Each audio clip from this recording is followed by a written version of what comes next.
ಪ್ರಿಯ ವೀಕ್ಷಕರೇ, ನಿಮಗೆಲ್ಲರಿಗೂ ನನ್ನ ನಮಸ್ಕಾರ ಮತ್ತು ಸಮೃದ್ಧಿ ಬ್ಲಾಗ್ಸ್ಗೆ ನಿಮಗೆಲ್ಲರಿಗೂ ಸ್ವಾಗತ.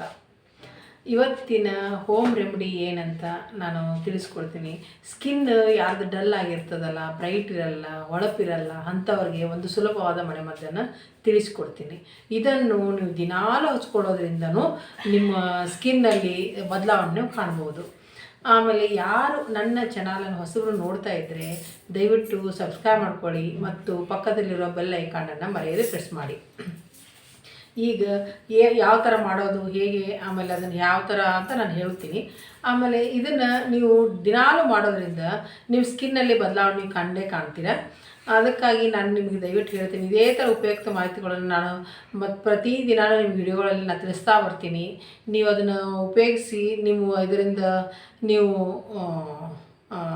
ಇದರಿಂದ ನಿಮಗೆ ಸ್ಕಿನ್ನಲ್ಲಿ ಬದಲಾವಣೆ ಆಗ್ಬೋದು. ಆಮೇಲೆ ಹೇರ್ಸ್ ಬಗ್ಗೆನೂ ನೀವು ಹೇಳ್ತೀನಿ, ಅದನ್ನೂ ಸಹ ನಿಮ್ಮದು ಡ್ಯಾಂಡ್ರಫ್ ಪ್ರಾಬ್ಲಮ್ ಇರ್ಬೋದು, ಉದುರೋದಿರ್ಬೋದು, ಅದನ್ನೂ ಸಹ ನಾನು ಮುಂದೆ ಬರೋ ವಿಡಿಯೋಗಳಲ್ಲಿ ಆಗಿರ್ಬೋದು, ಹಿಂದೆ ನಾನು ಎಷ್ಟೊಂದು ಮಾಹಿತಿಗಳನ್ನು ಕೊಟ್ಟಿದ್ದೀನಿ.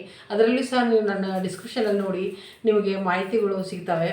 ಈಗ ಏನಂದರೆ, ಇವಾಗ ಮುಖಕ್ಕೆ ನೀವು ಸ್ಕಿನ್ ಯಾರ್ದು ಹೊಳಪಿರಲ್ಲ, ಡಲ್ ಆಗಿರ್ತದಲ್ಲ ಅಂಥವ್ರಿಗೆ, ಆಮೇಲೆ ಕಪ್ಪಾಗಿದ್ದರೂ ಸಹ ಅಂಥವ್ರಿಗೂ ಸಹ ನಾನು ಏನಂದರೆ, ಒಂದು ಬೌಲಲ್ಲಿ 1 ಟೀ ಸ್ಪೂನಷ್ಟು ಕಡಲೆ ಹಿಟ್ಟು ತೆಗೆದುಕೊಳ್ಳಿ.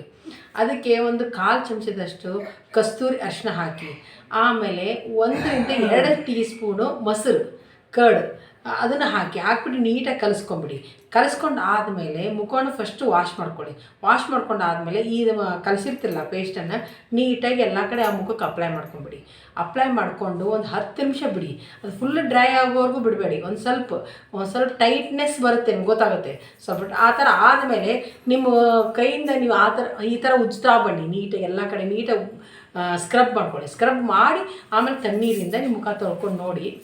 ಅದನ್ನು ನೀವು ಡೈಲಿ ಮಾಡೋದ್ರಿಂದನೂ ನಿಮ್ಮ ಮುಖದಲ್ಲಿ ಬೇಗನೆ ಕಲರ್ಸ್ ಬೆಳ್ಳಗೂ ಆಗ್ತೀರಾ. ಆಮೇಲೆ ಡಲ್ ಆಗಿರ್ತದಲ್ಲ ಅಂಥ ಸ್ಕಿನ್ನು ಸಹ ನೀವು ಹೊಳಪಿಂದ ಕಾಣೋ ಥರ ಆಗ್ತದೆ.